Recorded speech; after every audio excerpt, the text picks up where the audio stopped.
Congratulations on getting your degree, man. What it mean for you to go back to school? Thank you so much. It means so much to me and my family to be the first generation graduate.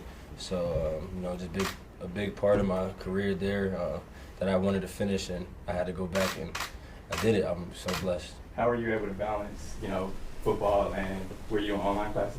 Yes, I was on online classes. It started in the spring, so I was able to go back once, the Super Bowl was finishing up, and I was able to hit it hard and, lock in and put all my my mental toughness towards that. You got the Rutgers gear on today. I guess how much does Rutgers and Jersey really still mean to you, like even to this day? It means a lot to me. It's where I'm from. Go hard to go home, and it's what we know. And I'm gonna wear any chance I get to. It's a block R. Was this something when you did leave Rutgers, you were like, I'm always going to go back and graduate just to make sure I do that? Absolutely.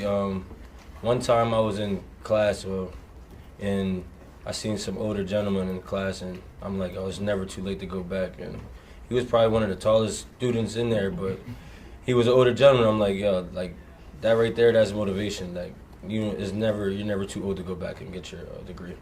Andy mentioned something about the weight that you put on, the good weight that you put on. Just wondering, was that a point of emphasis for you? You kind of take us through the fact that you fluctuated a year ago? Absolutely. Just going through injuries. I want to gain weight, be a little more heavier to surpass that, and to get better and build off of this past year's on the field play. Is there a certain number that you targeted this year that you're at? Y'all find out that once we get near the games. Stemming from the injuries and stuff last year, I guess, how are you from a physical standpoint? How are you feeling? I feel great. I'll say my mental toughness is good and my physical toughness is awesome. Just happy. Yeah, I was going to ask you about that, and congratulations on the degree. During that time when you were injured mentally, how was you able to, what brought you out of it, and what did you learn from your time from the injury? I think the first couple of years you were here, I think you were fine, but last year was the longest you've been out. So what, how was that mentally for you to come out of that? Definitely, just always fighting to get back, and working so hard, and it starts with the weight. It always started with the weight, but it's coming off of injuries. The season as long as it gets, so you're fighting for positions. You're out there working your tail off and just sweating every day, and not eating enough to get the weight back is not gonna be as much time to gain weight during the season rather than off season, and the whole program that they have here for us. Isiah, how did you feel different at the end of last season than you normally feel?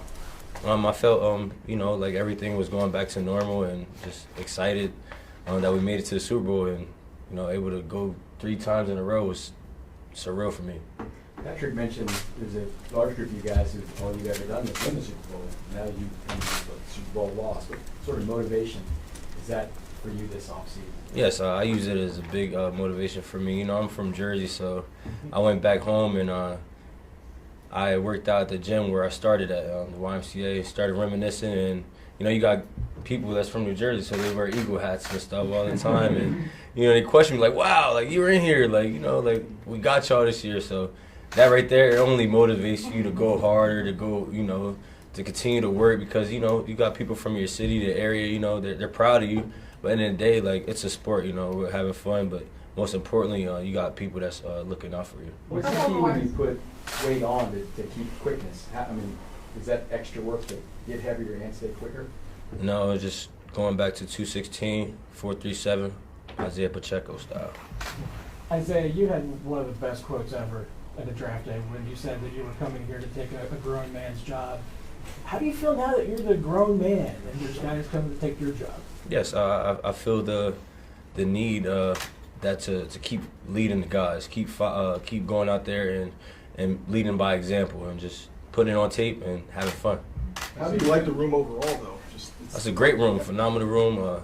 Coach and Beach did a great job bringing guys in, just able to compete, and that's what I keep telling them when we break the huddle down. Just keep competing, guys, and getting each other better. We're going last to Emily and Sam. As a first-generation graduate myself, what does it mean to you, to your family, and just overall in general?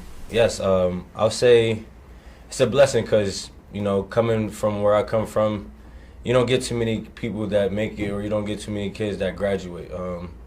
Coming from Violin, graduating college, and not only doing that, but staying home and not being one of those students that transferred and went place to place to place. I actually stayed home and got it tattooed on me, and that's what it's about. You know, starting where you, finishing where you started. Last one. Isaiah, last year, it seemed like you had a decision to try and hurry back as quickly as possible versus coming back when you're 100%. What was that balance like for you, wanting just to get back as quickly as possible, even if you weren't completely yourself when you were going to come back? Yes, I felt great, just light on my feet, and that's what happens when you're dealing with an injury and you're just trying to rush back and get back. You're not worried about the weight, you're worried about the play, just going out and having fun and just trying to be yourself. Thanks, Isaiah. Thank you.